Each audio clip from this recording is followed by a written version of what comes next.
Hi everybody. In this video, I'll share with you a way to avoid a common error when solving quadratic equations.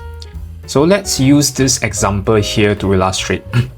So we need to solve 2x minus 7 multiplied by x minus 2 equals to 9. Okay, I'll share with you the wrong method first.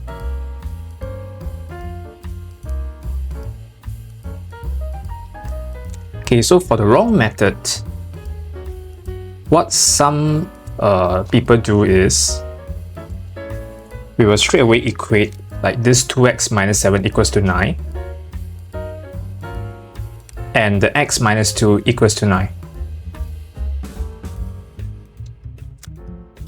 And then we will solve these two individual equations individually. So we get 2x equals to 16 here. And on the right here, we get x equals to 11. So that's like the first answer. And then on the left, we have 2x equals to 16. And when you solve it, you will get x equals to 8. Okay, so these two answers are actually the wrong answers. Okay, why? Because, okay, let's try to substitute this answer x equals to 8 back into this equation here. Okay, so if this answer is correct, when you sub x equals to 8 into this 2x minus 7 and x minus 2, you should get 9. Okay. So let's see.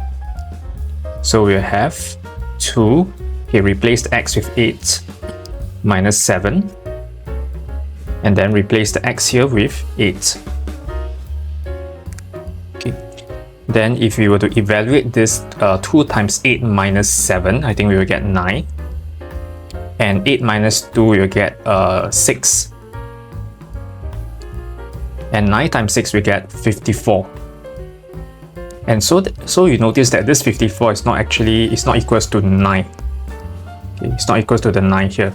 So therefore, these two answers, or rather, these two answers, right, x equals 8, x equals 11 is not correct. Okay, so why this is not correct is because this is the wrong method of solving. The correct way of solving quadratic equation is, okay, so what we need to do is, we need to make sure that one side of the equation is 0. So therefore, for this original equation, you see this 9 here, I need to bring it over to the left. So plus 9, you bring it to the left, you get minus 9. And you get equals to 0. Okay, so once one side of the quadratic equation you have 0 already, then you can solve it. Okay, so next what we need to do is this 2x minus 7 and x minus 2, we need to expand it first. So we'll get 2x squared minus 4x, then minus 7x, and then plus 14, and then with this minus 9 here. Okay, then let's simplify a little bit first. So we get 2x squared minus 11x, then here we get plus 5, then equals to 0. Okay, then next we need to do the factorization for this 2x squared minus 11x plus 5. So let's do that. So for this 2x squared, okay, the possible combination could be like this, 2x and x, then you get 2x squared. Okay, and for this 5 here, okay, the possible combination will be 5 and 1. So I probably need to place it this way, like that. Okay. Okay, however, if you see the term in the middle, there's a negative. So probably this 1 and a 5, we need to put negative.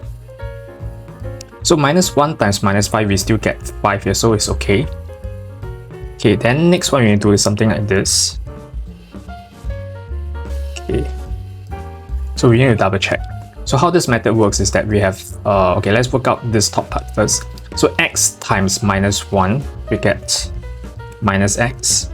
And then this 2x times minus 5, we get minus 10x.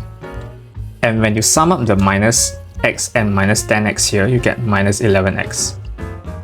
And this minus 11x correspond to the term in the middle here, minus 11x.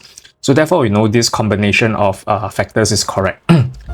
So therefore, okay, the factors will be 2x minus 1 and x minus 5. Okay, so let me write here. So therefore we'll get 2x minus 1 bracket times x minus 5 equals to 0. And then next, 2x minus 1 equals to 0, or x minus 5 equals to 0. And then we get 2x equals to 1, or x equals to half. And the next one would be x equals to 5. Okay. So these are the actual answers to these quadratic equations. So therefore, the summary for this is that when solving quadratic equation, make sure that one side of the equation you have 0 before you solve it. Okay, so I hope you find this video helpful. Do consider liking and sharing this video, and do consider subscribing to this channel. And drop me a comment to let me know what other content you'd like to see in this channel. See you in the next video.